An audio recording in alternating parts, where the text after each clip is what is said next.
Is it Semenko? It's not Semenko. Dave Semenko, is it? Dave Brown? That's it. It's Dave Brown, isn't it? Is it Dave Brown? He played for the Flyers too? Yeah. Oh yeah, Dave Brown could throw him, dude. Wait. Dave Brown was, yeah. It's got to be Dave Brown. It's somebody. I'm Maybe telling you, it's not Brown, but it's somebody like that. And, okay. And you're gonna.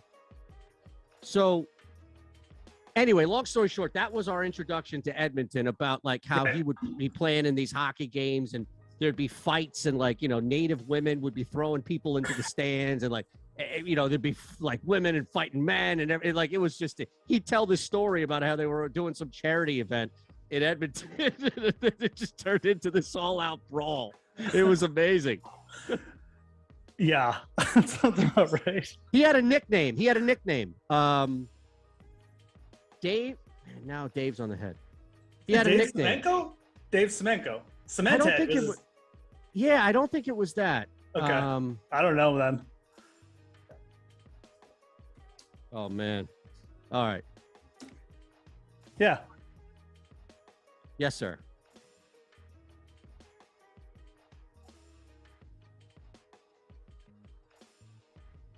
Welcome in to the Jock Market Strategy Show. We're going to get you ready for Thursday night slate. We're going to get you ready for Sunday slate. Hey, we have Thanksgiving stuff to even remind you about for Jock Market because they have you covered. This is where DFS, this is where fantasy sports has been turned into the stock market. And we give you each and every week an opportunity to dive into NBA, NFL, all the things that we have on site projected for you to use.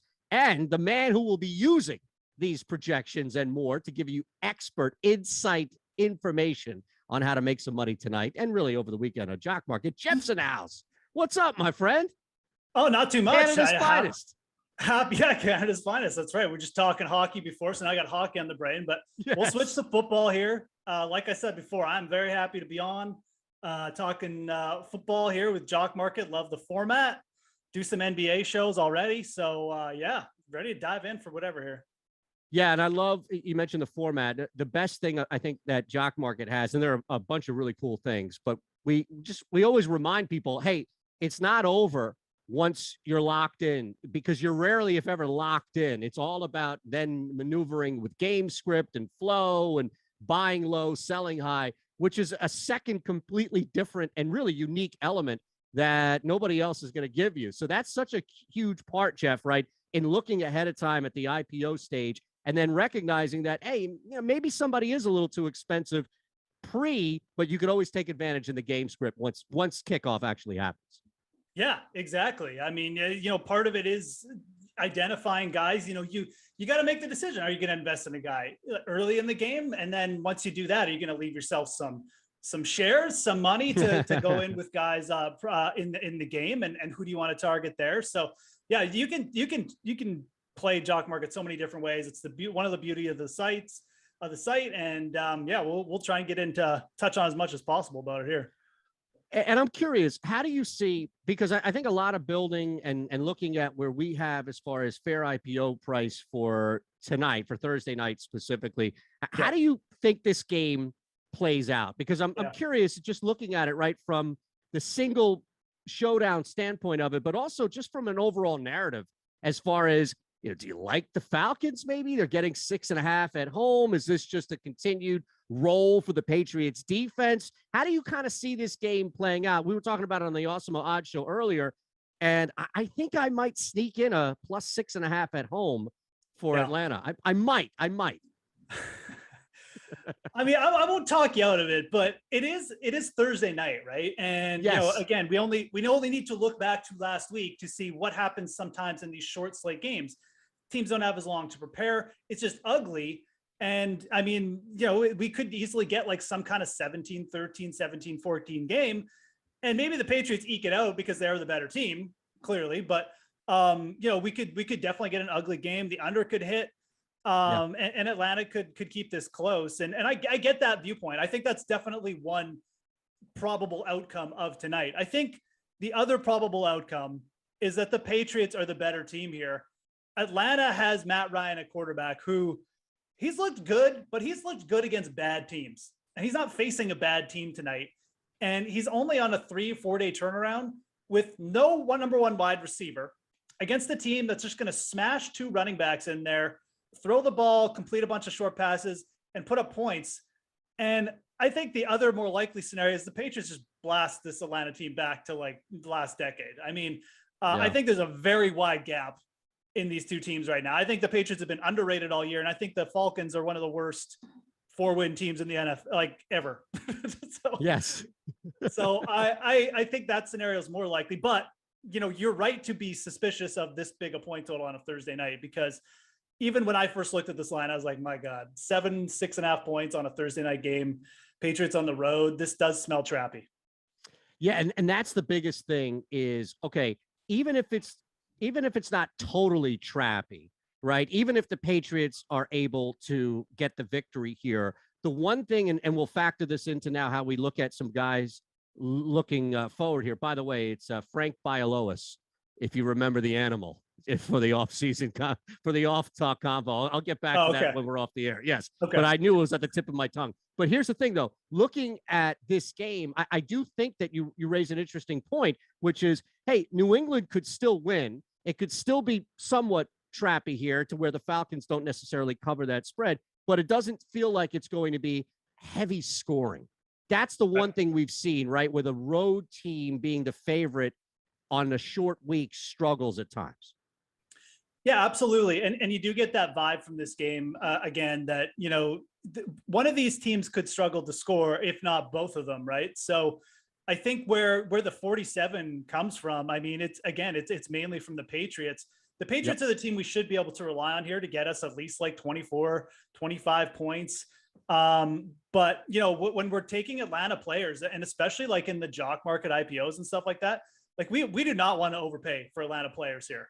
There's no chance. I'm not saying you have to avoid them all, but like, you need to be careful. You do not want to be, I feel like Atlanta's players are a good one where you may even want to just wait until the game is on before you start deciding whether to bid on some of them. But, guys like Kyle Pitts and Matt Ryan, especially those two, you really want to watch out how much you're bidding in the pregame.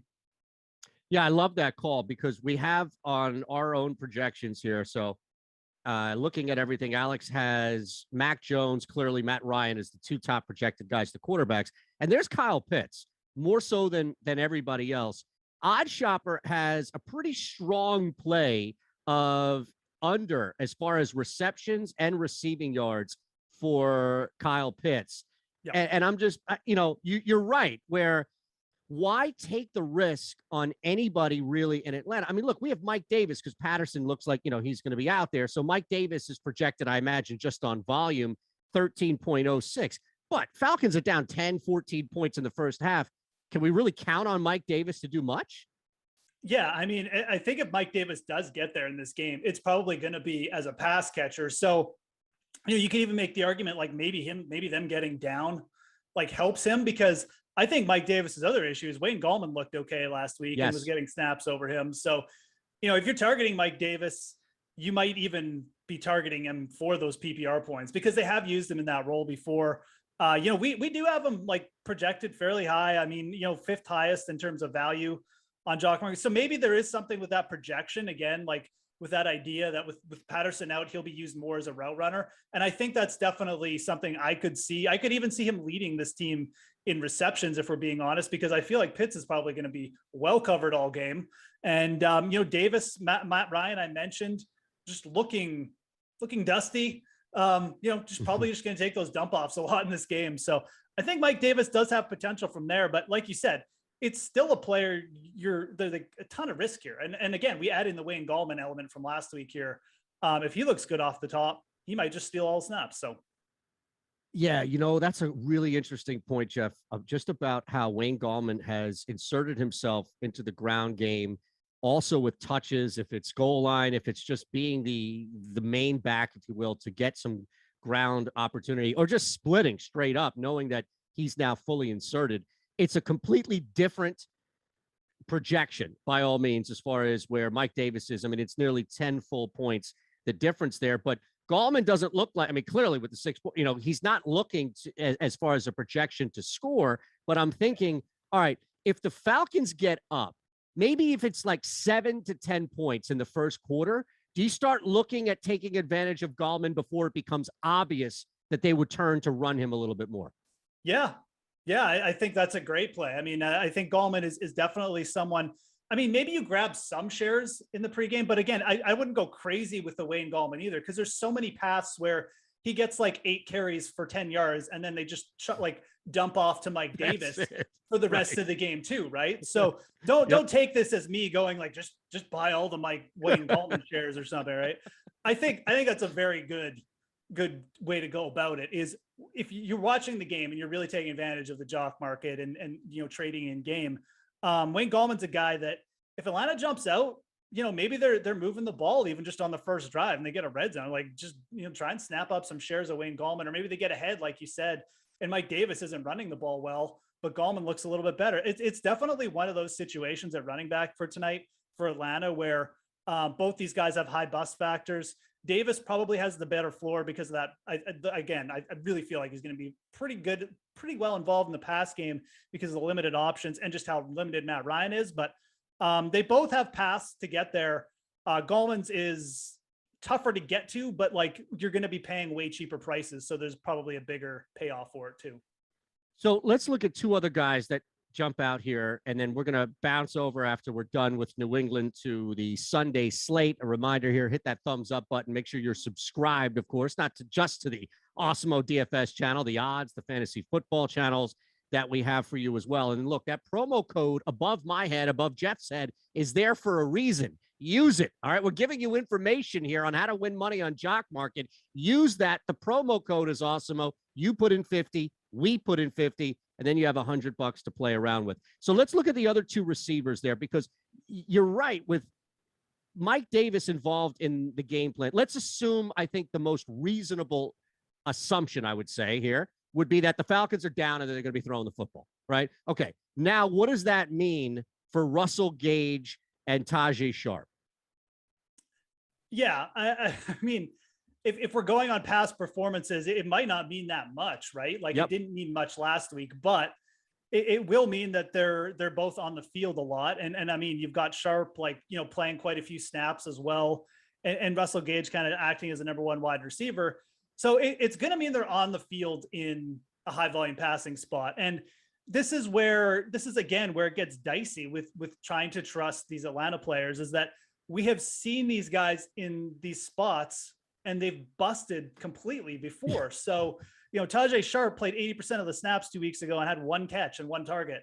And, there's no other wide receivers and he's still not getting the ball. So these guys are hard to trust. And it really comes down to, again, you just kind of don't want to be overpaying. Like, I think Russell Gage will be the guy people gravitate towards and I don't dislike him, but I almost like going with like Zacchaeus or Olamide Zacchaeus or even like Christian Blake, because it almost feels like those guys have just as good a chance to pick up target shares as, as Tajay Sharp does. So just the whole theme of Atlanta is just don't overpay tonight. I think that the one player I'm semi bullish on would be Mike Davis, just because of the factor that I think he's going to, like I said, I think he might lead them in receptions, but that also comes with the Wayne Gallman factor. So if you're targeting Davis, you need to keep that in mind. So let's look at the Patriots here. Mac Jones, clearly we have him. Alex has him right there at the top as far as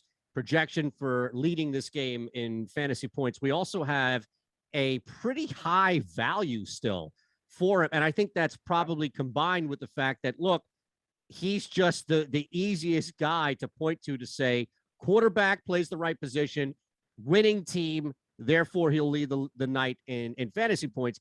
But we've seen this a lot of times where he ain't Lamar Jackson, so he's not making this up on the ground by any means, Geoff, right? If in fact it's a tight game, if it's a sluggish game, if it's a typical Thursday night game, you're spending $17.60 on a share of Mac Jones, where it's not really guaranteed. And I hate to use the G word, so I won't, but you don't even feel great. How about the other G word, about him being locked into a top 3 performer based on kind of history of the Thursday night games? Yeah. Mac Jones is interesting. You're right. I mean, he's he doesn't have that Lamar potential, but I think where Mac Jones, and again, I think where his value score comes out here on Awesemo is that true, like he doesn't have the upside of Lamar, but who else is like there's not that many fantastic players that we necessarily have to worry about going off here. I mean, we mentioned Kyle Pitts. We're kind of down on him because, the Patriots are probably going to take him away. And who else are going to go off for the Patriots? I mean, Jacoby Myers was 1 touchdown in like 30 games. Right. Now Right. I kind of like Jacoby Myers in this spot. Atlanta secondary has already given up 13 touchdowns this year. They don't bring a pass rusher, and he could just be open all night. So I definitely don't hate that. But I think the big smash plays are going to be the running backs, but Mac Jones is going to have a safe floor, right? So yes, great point. I'm looking at, I think that even if the Patriots win by a lot, Mac Jones may just drift in as like the 4th or 5th guy and still return ROI. I feel like Mac Jones is a pretty safe play here. He may not have like as smashing an upside as like Lamar, where, if he goes off, he's clearly going to win you the slate, but I think he's definitely like bringing a pretty safe floor into a game where the Patriots, again, big favorites and have a really good implied team total. What do we do with the running backs before we hit that, or before we get out of here in New England? There's one guy that I love tonight, especially looking at the fair IPO value that we have for him, but he's not a running back. So you mentioned the backs, 3 different guys on here. It is a constant mind bleep to try and figure out the rotation for this position for New England. Yeah. But the game script as you've laid out so far, Damian Harris and Stevenson, and then even Bolden here. What do you do to approach this position? Yeah, and this is again, it's like this game needed more puzzles for us to figure out. Right. And now we have to deal with Bill Belichick's running back rotation, right? That's why this game, since the start of it, I looked at it I'm like, I can't, this is giving me a headache already. And so, but let's dive into it. I really feel like it's Damian Harris is the play here. Yeah. And I'm going off, the projections tell us that too. We, for Alex's projections have him as like the best value up there and with the highest projection. And I think it's correct to do that. We've seen Harris not only get inserted last year in the lineup when Sony Michel was still on the field, but this year when he's come back from injury, they've gone right back to him. And if we know anything about Bill Belichick's career with running backs, he typically doesn't just like to just be like, okay, you're the rookie, now you're the starter because he had 1 good game. Yep. He just doesn't do that. Going back to like the Jonas Gray 4 touchdown game, who he then cut like 2 games later because he slept in one day. It's just not a Bill Belichick thing. So I don't like to rely on I guess narrative or history, but I've seen the Patriots too much to think that Ramondre Stevenson is just coming in here and taking 25 carries. I'm feel pretty good about saying Harris is going to lead him in touches. Harris is a really good back. And if the scenario I laid out, I think the most probable one where the Patriots defense just dominates Matt Ryan, they get a ton of red zone opportunities. I think this could just be a big spot for Harris. So I look at him as the best kind of pure upside play to his price where he is right now, his fair IPO. And that's the running back I would try to get in on. But again, like all things in this game, it feels like maybe except Mac Jones, there's just going to be a ton of the floor and the ceiling for everyone in this game feels very big, the gap between the two. I wonder if it may, and look, every stat, every trend can be used, good or bad. So you never beholden to just one, but Harris has scored a touchdown, at least 1 in each of his last 5 games. So even with some issues as for trying to figure out what the hell's going on in the backfield, he's got scoring opportunities. Yeah, absolutely. And that's, I think, again, something we can at least look back and say, okay, when they're in the red zone, they give it to Damian Harris. If he's healthy, they're probably going to go back to that. So yep. I think you could definitely see a scenario where both guys get involved too. It definitely wouldn't shock me to see them split carries, but I'd still be okay with Harris there. I feel like he's probably going to be gets first dibs. And if it's a close game, that's the other thing. We can't just think about the blowout factor. If it's a close game, I really feel like that is the scenario where Harris probably gets even more carries because, again, Bill Belichick probably not going to default to the rookie in those situations. Last one, we'll hit the main slate here before we get out, Geoff. And again, you out there, hit that thumbs up button, please. Make sure you're subscribed to all 3 channels, the DFS, the odds, and the Awesemo season-long fantasy football channel. And then above that, right there, you see it, Jock Market. Use the code Awesemo. You put in 50, we put in 50. I love Hunter Henry. $5.73 for a fair IPO value. He is clearly the rookie, and that's the operative word here, quarterback's best friend when it comes to red zone scoring. I don't need more than like 25, 30 yards if I have the threat of possibly 2 touchdowns from him tonight, Geoff. I don't know if you've looked at him in that similar regard. He's had 6 of his last 7, at least 1 touchdown. Clearly a red zone target for Mac Jones. Yeah, absolutely. And I mean, it's, I think the bigger thing here is with the Jonnu Smith news. I don't think we've gotten news on Jonnu Smith yet. Still questionable. You're right. Still questionable. So Hunter Henry, and again, this is one of the beauties of Jock Market. I mean, you could wait right up until the end, and you could even just wait until the game starts. And if Smith gets ruled out, you could take some shares of Hunter Henry. So that's probably the way I would like to play it. But I don't disagree. I mean, you've got Henry coming in. He's not even like he's below, in price, the 2 wide receivers. I think with his usage in the red zone here, absolutely. And you could pair him, a good pairing tonight would be if you're taking shares of Mac Jones, why not take shares of Hunter Henry with him? Yeah. I think that's a great play because Mac Jones, like I said, a pretty safe play in this game. Like I really do feel like that. But if he does have a big game, he's probably dragging Hunter Henry with him in this spot. So because the 2 have probably connected. So I really like that for like, again, how to play this. There's multiple paths for those guys to get there tonight against the Atlanta Falcons. So I'm sorry, Geoff. So looking at the main slate here on Sunday, and again, we have all NFL DFS projections there, and Jock Market is on there for you to use. We have, as usual, suspects, I think, although here comes Mahomes inserting himself right there at the top after last week. Is there anybody that catches your eye? It doesn't even need to be a quarterback spot. There's a narrative that I wanted to throw your way before we get out with Jalen Hurts is, I'm here and I see you rocking the shirt today too. You want to show the audience? That's the shirt. We got the Philly special. I mean, Big Nick. Look at Foles, that. Big Nick Foles household here. So, I mean. Yes. Along with every other household in Philadelphia proper. Right. Are we expecting the Philly special? Is Mac Jones going to catch the football tonight thrown by Stevenson? No, I mean, why not? Sure. We'll add to Mac Jones's upside. I don't know. I mean, right. it would be great if they did that, but it'd be hilarious. But just looking at a couple of guys, and as far as value is concerned, it's a little different based off of projection. It's not always quarterbacks right there at the top. Devontae Adams, the first non-quarterback, and then you have Debo, Eckler, even Tyreek Hill now working his way back up from a value standpoint. Was there a name based off of either projection or value that you think makes the most sense to target in that pre-IPO? Yeah, I mean, there's a couple different guys for sure. I do like targeting the Cincinnati Bengals offense this week.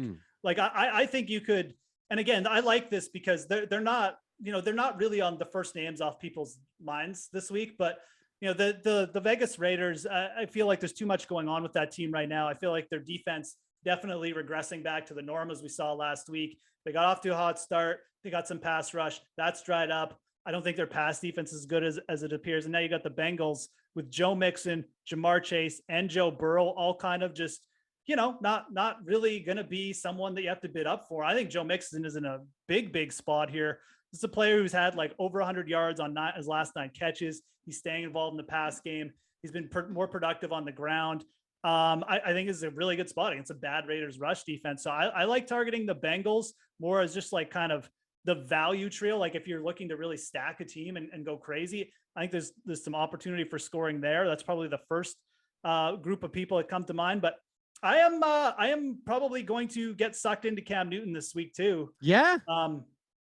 I get that people are skeptical and everyone brings up how bad he played last year. I don't know, man. I mean, like, who cares? Like, I'm not looking at football stat. We're talking about fantasy production. Right. He's gonna run the ball. Like he's gonna be their red zone guy. This is classic. I think Matt Rule has realized like maybe they made a mistake with Sam Darnold and maybe this is their second chance here.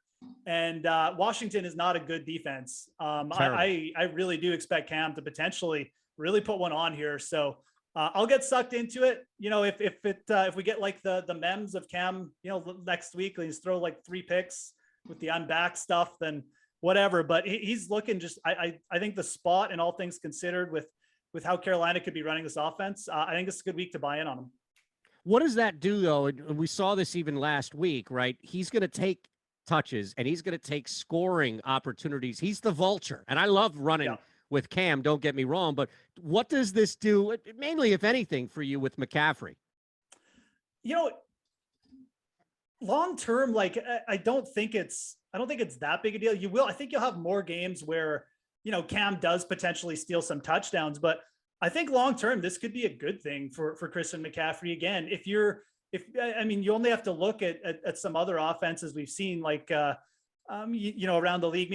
Maybe Baltimore isn't the greatest example just because Lamar is such a prolific runner, but you know, with even just some mobile quarterbacks attacking with a really good run base, I think it'll probably increase McCaffrey's efficiency, probably take down his touchdown probability a little bit in the long run. But, you know, I think the two will even out. So you could think about even using them. This is the spot where, just like you think about using like Mixon and Burrow together, you could use Cam and McCaffrey together, because I think this Carolina team definitely has a shot here to put one on as well. I'll leave you with this thought here about Jalen Hurts. I know he's been a monster when it comes to fantasy point performance. We have him pretty high up. The value is there as well. But here's something to think about. They're going up against an even better defense than the Broncos. The Saints are a better rush defense.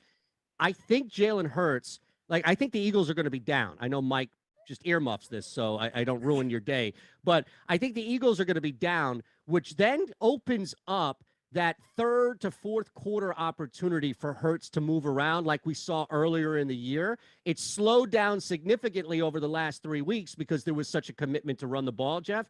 But I don't think they're going to be able to do that as easily against the Saints, which means more throws, which means down, which means more opportunity to run against a softer defense. I don't know if you approach that maybe pre or if you'd like to wait and see, but I think we could be back to that early season, second half domination from Hurts when it comes to a fantasy point production.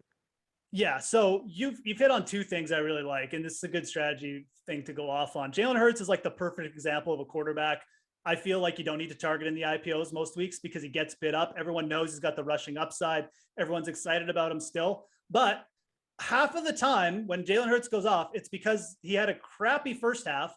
They're down, and then he just runs wild in the second half, like you said. You look at the Saints defense, what they've done. They've really given it up against the pass too. I mean, I pretty much agree with everything you said. I think there's going to be good garbage time here for Hurts at the very least. The Eagles still not a good rushing team. I know they've improved a little bit and stuff like that, but I think the Saints probably stuff them against the run, and at the very least they force Hurts to beat them. I think Hurts could do it too. I mean, I think they could just maybe come out and surprise them with a little bit more passing. Philly could too. So multiple ways for Hurts to get there this week. It's always a little bit scary against a good defense, but that should only keep the IPO prices down. And like I said, if he starts slow, man, like really look to him in game because we've seen him do this so many times before. Awesome, brother. It's a pleasure, man. And I'm surprised we haven't done this sooner, you and I. Yeah, no, I mean, like I said, I'm happy to get on the NFL shows, and I'm sure man. More opportunities. Like I said, love talking about the jock market streets and the IPO opportunities and stuff, man. Fun format. If you guys haven't tried it yet, definitely get in on it. Awesome. Appreciate everybody hanging with us. See you, Shelton and Spencer, in the chat. Make sure you're following at the Fantasy Grind for Geoff on Twitter, at Shander Show for me, Mike Awesemo producing. Jock Market, Awesemo is the code right there. Awesemo 50, pardon me, is the code there. $50 deposit bonus, and we're going to match your 50 with our own 50. Awesome, Geoff. It's a pleasure, man. For Geoff, for Mike, for Awesemo here. Thank you all out there. Hit that thumbs up button on your way out, and we'll see you next week.